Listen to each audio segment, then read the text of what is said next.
नमस्कार मित्रांनो, मी सावित्रीबाई ज्योतिराव फुले या मालिकेच्या 15 जानेवारीच्या भागामध्ये पाटील आता एकटेच रात्रीचे काळजीपोटी फिरत असतात इकडे-तिकडे. आणि तेव्हा आता सावीची आई तिथं येते आणि त्यांना बघून त्यांना पाणी देते आणि त्यांना म्हणते, "आता झोपा तुम्ही निसूर. वामनरावांनी निर्वाळा दिलाय ना, मग कशापायी काळजी करताय?" तर पाटील म्हणतात, "काळजी असं नाही गं, पण ते काय आहे ना, एकदा स्थळ येऊन बघून गेलं की आपल्याला आपला मार्ग मोकळा."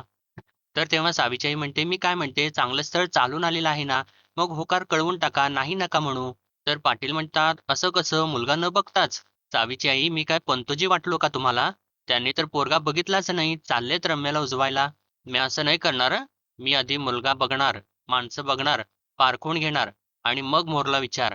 हे बघा, सावीचं लगीन या मासात करायचं हे ठरलंय. हे स्थळ आलं तर हे स्थळ, नाहीतर मग दुसरं बघू. तर तेव्हा सावीची आई म्हणते, "होय, बघा मग तुमच्या मनानं काय ते." असं सांगून ती आता तिथून निघून जाते. इतक्यातच आता सावी तिथं येते आणि दारातूनच आबा अशी हाक मारते. तर तेव्हा पाटील म्हणतात, "काय रे पिल्ला, झोपला नाहीस होय रे तू अजून?"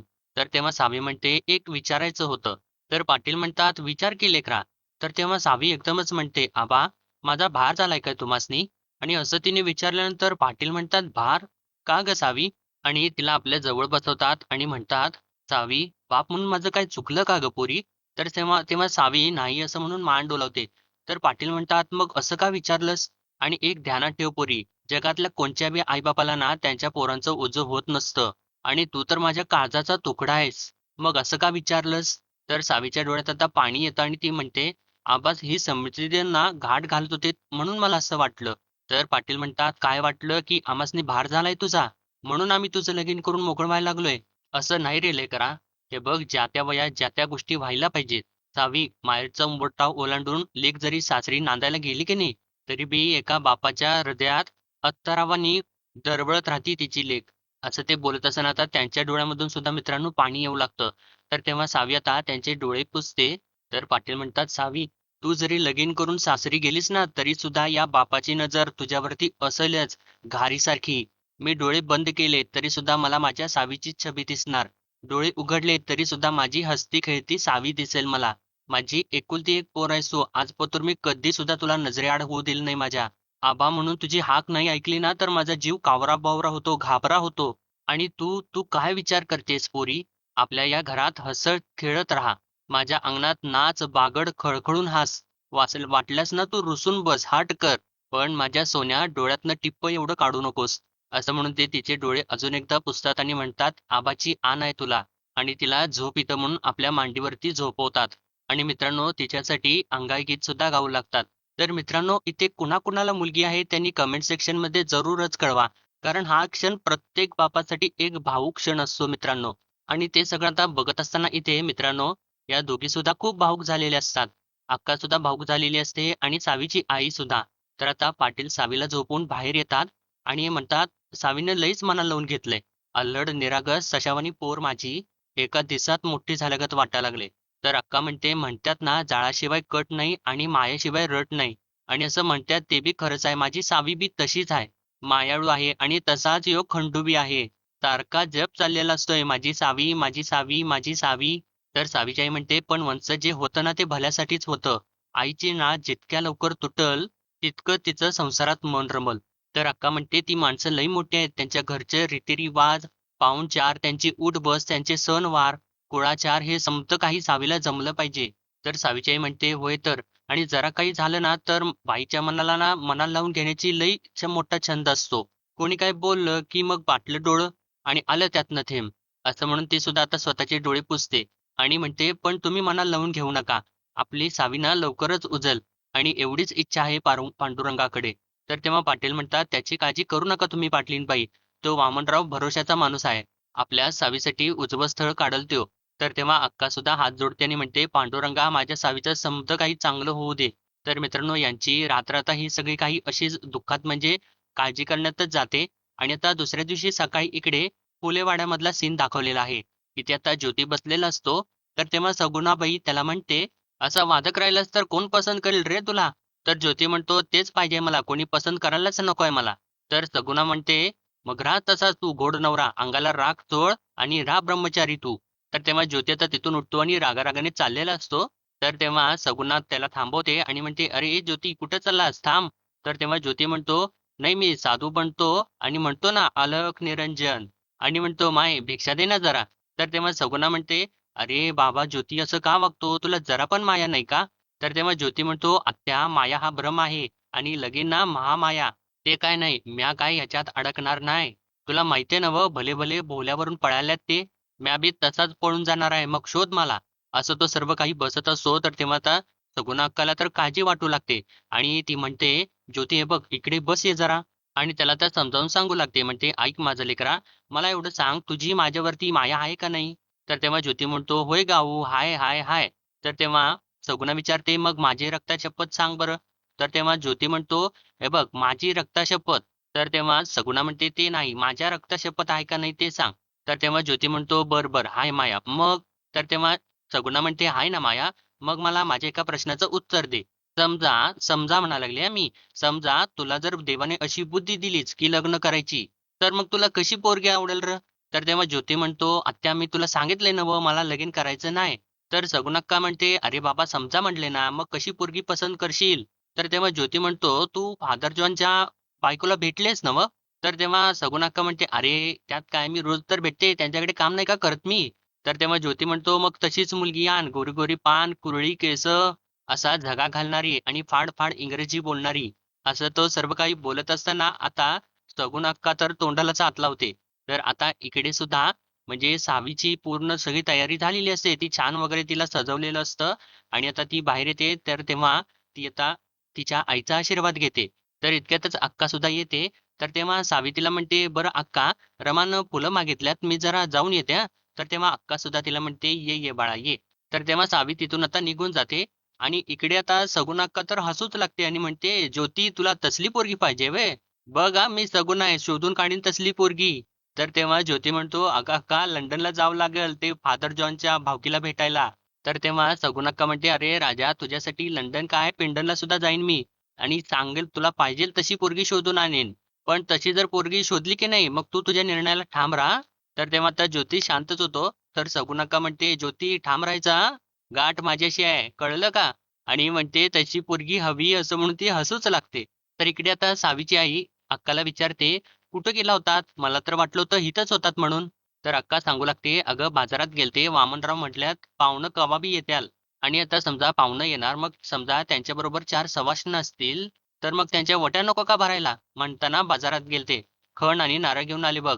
आणि आता ते सर्व काही बघून सावीची आई जरा खुश होते. म्हणजे तिला तिचं अप्रूप वाटू लागतं. आणि ते खण बघितल्यानंतर म्हणते, "लई छान आहे तो खण, पण लुगडं बी आणलंत व्हय?" तर तेव्हा अक्का म्हणते, "अगं वाण मला लई छान वाटलं. म्हटलं माझी सावी शोभून दिसेल याच्यामध्ये, म्हणून घेऊन आले बघ." तर तेव्हा सावीची आई म्हणते, "बरं केलंत, आता कसलीच काळजी नाही." तर तेव्हा अक्का म्हणते, "पण लक्ष्मी, एक काळजी तर मला लागून राहिलेली आहे. वामनरावांनी साताऱ्यातलं लई मोठं घराण्याचं स्थळ आणलेलं आहे. आता ते पाहुणं बघायला येणार आहेत." तर तेव्हा सावित्री म्हणते, "मग त्यात कसली आली आहे काळजी?" तर तेव्हा अक्का म्हणते, "अगं पुण्याहून मी सगुणाला बी बोलवलंय. आता दोन्ही पाहुणं संकटच आले तर?" असं म्हणून ती आता काळजीत पडलेली असते. तर आता इकडे सावी रमाच्या घरापर्यंत पोहोचते आणि बाहेरूनच "रमा, रमा" अशी तिला हाक मारू लागते. तर इतक्यातच रमाची आई बाहेर येते आणि म्हणते, "अगं सावी तू थांब बोलवते हां तुझ्या मैत्रिणीला." आणि म्हणते, "रमा, अगं ये रमा, बघ तरी कोण आले ते?" आणि सावीला म्हणते, "येईलच इतक्यात हां, भेटून घेऊ मैत्रिणीला, दूर जायचे ना पुण्याला." पुन्हा लवकर गाठभेट होणार नाही अगं. अगं पेशव्यांचं पण आहे ते त्यांच्या शनिवार वाड्यालाच लागून ना रमाचा वाडा आहे असं म्हणतात. मग आता एकदा रमा गेली का मग गेलीच. पुन्हा नायगावला यायचं होणार नाही बघ. आणि इतक्यातच आता रमा बाहेर येते. तर तेव्हा रमाची आई म्हणते, "घ्या तुझी मैत्रीण आली बघ. आता काय गप्पा मारायच्या आहेत त्या मारून घे." तर तेव्हा रमा म्हणते, "आई तू जा आता, बोलू देत आम्हाला." तर तेव्हा रमाची आई म्हणते, "बरं बाई," असं म्हणून ती आता आतमध्ये निघून जाते. तर तेव्हा त्या सावीने रमासाठी फुलं आणलेली असतात. म्हणजे गजरा वगैरे माळून आणलेला असतो. तर ते बघितल्यानंतर आता रमाच्या डोळ्यामध्ये थोडंसं पाणी येतं आणि म्हणते, "सावी कसं गं आता? आता मला कोण फुलं आणून देणार? खूप आठवण येईल गं तुझी." पण आई म्हणते, "बाईच्या नशिबाला हे काही चुकत नाही. नव्या घरी नवी नाती जोडायची." तर तेव्हा सावी म्हणते, "रमा म्या बी तुला कधी विसरायची नाही बघ." तर रमासुद्धा म्हणते, "हो मी सुद्धा सावी." आणि म्हणते, "तुला बघाय पाहुणे येणार आहेत असं समजलं." तर तेव्हा सावी म्हणते, "होय गं, पण रमा मला एक गोष्ट सांग, किती गं पाहुणे येतात बघायला? आणि जर त्यात जर समजा जास्त असेल, तर त्यातला नवरा गं कसं ओळखणार?" तर तेव्हा रमा म्हणते, "अगं काय ओळखतेस? म्हणे माझ्या आजीने तर 1 वर्षानंतर माझ्या आजोबांना बघितलं आणि घरातले म्हणाले ना, की भोवल्यावरती उभे राहा, की मग उभं राहायचं." तर तेव्हा सावी म्हणते, "पण आता पण तसंच होणार." तर तेव्हा रमा म्हणते, "आणि मी तर नवरा सुद्धा नाही बघितला आणि कसं बघायचं गं? बरं नाही दिसत ते." तर तेव्हा सावी म्हणते, म्हणजे ती विचारते, "तुझं लग्न कोणाबरोबर होणार आहे हे तुला ठाव नाही?" तर तेव्हा रमा नाही असं तिला सांगते.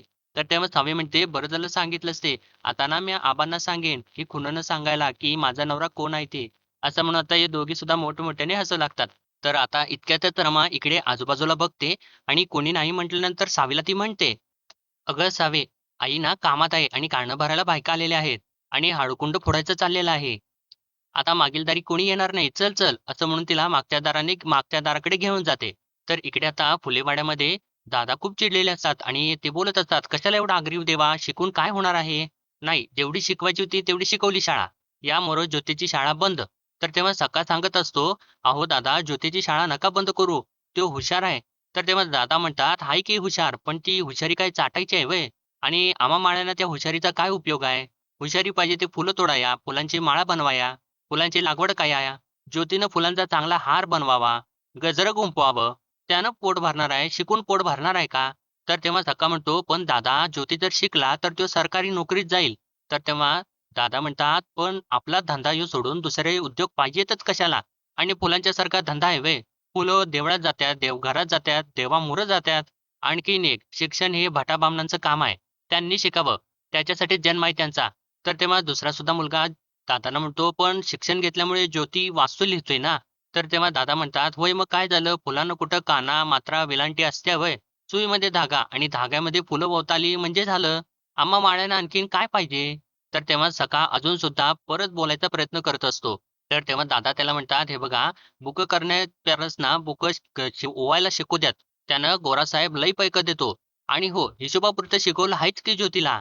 आणि जर समजा आणखीन काय लागलं तर कारकून आहेच की." असं ते बोलतात आणि तिथेच कारकून सुद्धा बसलेला असतो आणि तो म्हणतो, "हो, हो, आम्ही आहोतच की." आणि यांचं सगळं काही बोलणं चालू असतं. तर इकडे आतमध्ये ज्योती तर रागा-रागात इकडे-तिकडे फिरत असतो. तर तेव्हा त्याची वहिनी तिथेच असते आणि ती म्हणते, "ज्योती तात्यासाहेबांसनी बोलवू का?" तर तेव्हा दादा म्हणतात, "कशाला? त्याला काय समज आहे व्हय?" असं ते रागा बोलत असतात. तर तेव्हा तर ज्योतिषसुद्धा रागा बाहेर येतो आणि त्याच्या वहिनीला म्हणतो, "आलं ना मग लक्षात? हां, बरोबर. मला काहीही समज नाहीये." आणि त्या दोघांना सुद्धा म्हणतो, "तुम्हाला सांगितलं होतं ना हो, यामुळं मला शिक्षणाचा आग्रह करू नका. पण नाही, तुम्हासनी अपमान करून घ्यायची लई भारी हौस आहे ना हो. झाली का नाही शोभा चांगली?" तर तेव्हा दादा आता पुढे येतात आणि म्हणतात, "ज्योती, अरे मला एवढंच म्हणायचं आहे देवा, ज्याचं त्यानं शिकावं. लोहारच्या पोरानं लोहारकी शिकावी, कुंभाराच्या पोरानं कुंभारकी शिकावी, सुताराच्या पोरानं मिठावरती बसायला शिकावं आणि माळ्यांच्या पोरानं फुलांचा माळा फुलवावा. काय करायचं आहे शिक्षण?" तर तेव्हा ज्योती म्हणतो, "दादा, तुम्हासनी माहिती आहे ना हो मला शिकायला आवडतं ते." तर तेव्हा दादा त्याच्यावर अजून जोराने ओरडतात. म्हणतात, "तुला तर शिकवलंच की. आता मॅच शिकलो नाही. कुऱ्हाड कोसळली का आमच्या डोक्यावर देवा?" तर तेव्हा ज्योती म्हणतो, "दादा, कुऱ्हाड कोसळली तर ती माझ्यावरती कोसळणार आहे आणि कुऱ्हाड काय वीज कोसळू द्या. तुम्ही ना माझं शिक्षण बंद करून ना माझा श्वास बंद करताय." तर तेव्हा दादा म्हणतात, "अरे शिकला नाहीस तर श्वास चालू राहणार आहे." तर तेव्हा ज्योती चक्क म्हणतो, "दादा, शिक्षण नाही तर ह्यो ज्योतिबीन आहे. हे लक्षात ठेवा." असं तो रागारागात बोलतो आणि स्वतःच्या मतावरती ठाम राहून तिथून निघून जातो. तर तेव्हा ती दोन्ही मुलं सुद्धा त्याच्या मागे निघून जातात. तर तेव्हा त्याची वहिनी परत दादांना कन्व्हिन्स करू लागते. म्हणते, "बघा गेलं ना रागात. जाऊ देत ना त्यासनी शाळेत." तर तेव्हा दादा परत नाही म्हणतात. ओरडतात जरा म्हणतात, "नाही, नाही. कळत कसं काय नाही तुम्हासनी? इतर जातीच्या लोकांनी शिकण्याची परवानगी नाही आणि धर्म बी तेच सांगतोय. प्रत्येकाने आपला धर्म पाळावा. आपण माळी आहे. आपल्यासाठी शाळा नाही, मळा महत्त्वाचा आहे." तर इकडे आता रमा सावीला मागच्या दाराने घेऊन आलेली असते आणि तिला म्हणते, "बैस सावी, मी सांगते ते नीट ऐक. हे बघ, असा पदर घ्यायचा डोक्यावरती." असं म्हणून ती डोक्यावरती पदर घेऊन दाखवते आणि सांगते, "बघ, मान खालीच ठेवायची आणि मग असा नमस्कार करायचा." असं म्हणून नमस्कार करून सुद्धा दाखवते. तर तेव्हा सावी सुद्धा बरोबर अगदी तिने सांगितल्यासारखं करू लागते.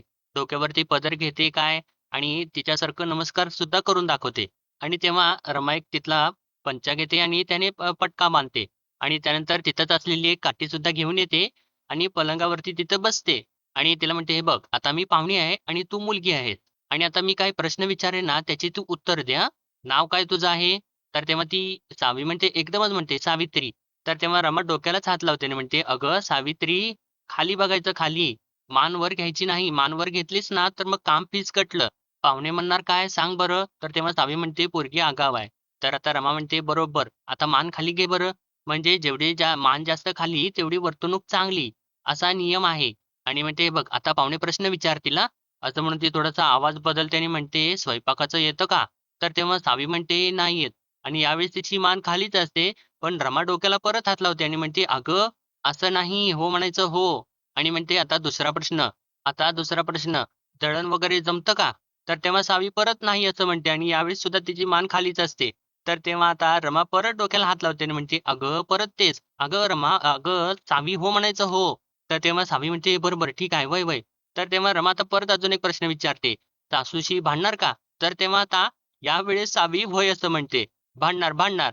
तर तेव्हा आता रमा परत डोक्याला हात लावते आणि म्हणते, "अगं नाही म्हण, नाही, नाही." तर तेव्हा सावी म्हणते, "नाही, नाही, नाही भांडणार म्या." तर तेव्हा रमा म्हणते, "हां, बरं, बरं ठीक आहे. आता सुईत दोरावून दाखव." तर तेव्हा सावी म्हणते, "म्या काय आंधळी आहे का?" तर तेव्हा रमा परत डोक्याला हात लावते आणि उठून उभारून तिला सांगू लागते, "अगं सावी, असं नाही म्हणायचं. कोणी पसंत करणार नाही तुला मग. आता मी काय सांगते ना ते नीट लक्ष देऊ नाही." असं म्हणून ती परत जाऊन बसते आणि तिला म्हणते, "चालून दाखव." तर तेव्हा त्या सावी चालून दाखवू लागते आणि भराभरा, भराभरा चालू लागते. तर तेव्हा रमा परत डोक्याला हात लावते आणि तिला म्हणते, "अगं सावी, असं नाही चालायचं गं. नाजूक चालायचं, नाजूक." तर तेव्हा सावी म्हणते, "नाजूक? मला नाही जमायचं नाजूक चालायला वगैरे." तर तेव्हा रमा म्हणते, "चाल, नाहीतर कोणी पसंत नाही करणार. घोडनवरी बनून राहशील." तर तेव्हा सावी म्हणते, "घोडनवरी? नको, नको गं बाई, मी आज चालते, चालते." असं म्हणून आता ती रमाला नाजूक चालून दाखवू लागते. तर तेव्हा रमा म्हणते, "छान, छान. मुलगी पसंत आहे आम्हाला." असं म्हणून आता या दोघीसुद्धा मोठमोठ्याने हसू लागतात. आणि त्यानंतर आता सावी उठते आणि रमाच्या केसामध्ये गजरा मारू लागते आणि म्हणते, "म्हणजे गं रमा, आता ते पाहुणे मला बघायला येतील आणि ते मला पसंत करतील ना?" तर तेव्हा रमा म्हणते, "हो, जे मी सांगितलंय ना ते लक्षात ठेव. म्हणजे पाहुणे आल्यानंतर त्यांना वाकून नीट नमस्कार करायचा आणि प्रश्न विचारलेस तर खालमानानंच उत्तर द्यायची. राहील ना लक्षात?" तर तेव्हा सावी म्हणते, "होय, होय, राहील." तर मित्रांनो, आता या दोघींचं असं सगळं काही चालू असतं शिकवणी वगैरे. तर आजचा भाग त्यांनी इथेच संपवलेला आहे आणि पुढील भागामध्ये आपण पाहणार आहोत. तर आता हे सगळे काही तयारीत असतात, म्हणजे पाहुण्यांची वाट बघत उभे असतात. तर इतक्यातच आता सगुणाबाई तिथं येते आणि त्यांना बघितल्यानंतर म्हणजे या सगळ्यांना धक्काच बसतो. तर तेव्हा सगुणाबाई म्हणते, "काय गं, पुन्हा दुसऱ्याची वाट बघत होतीस का?" तर तेव्हा अक्का म्हणते, "नाही, नाही, तुझीच वाट बघत होते. चल की आत." आणि तेव्हा सगुणाबाई आतमध्ये जाते. तर तेव्हा सावित्री आई म्हणते, "साताऱ्याची पाहुणे येणार आहेत असा निरोप आलाय आणि आता या सगुणाबाई पण आल्यात." तर तेव्हा अक्का म्हणते, "लईच मोठा घोळ झालाय. आता काय झाकायचं आणि काय दाखवायचं?" आणि त्यानंतर अक्का आता आत सगुणाबाईकडे जाते आणि म्हणते, "आता तू कसं इथं आली आहेस, तर अंबाबाईची ओटी वगैरे भरशील का नाही?" तर तेव्हा सगुणा अक्का म्हणते, "होय, ओटी तर भरलीच पाहिजे ना." असं म्हणून ती थोडंसं बाजूला तिचं लक्ष जातं. तर तिथे सावी उभी असलेली तिला दिसते आणि तिला बघितल्यानंतर ती एकदम आश्चर्यचकितच होते आणि म्हणते, "अंबाबाई!" आणि इतक्यातच आता बाहेर सदा ओरडतो, "आई, आई, अक्काला बघायला पाहुणं आलेती." आणि तेव्हा सगुणाबाई ती ऐकते आणि तिला जरासा धक्काच बसतो आणि ती म्हणते, "2 पाहुणं बोलवलेत?" आणि ते आता तिनं असं म्हटल्यानंतर अक्काला सुद्धा धक्का बसतो आणि आता अक्काला मोठा प्रश्न पडलेला असतो, की आता काय करायचं ते. तर मित्रांनो, आजच्या भागामध्ये एवढंच आणि भेटूया परत उद्याच्या भागामध्ये. तोपर्यंत आपल्या व्हिडिओला लाईक, शेअर आणि सबस्क्राईब नक्कीच करा.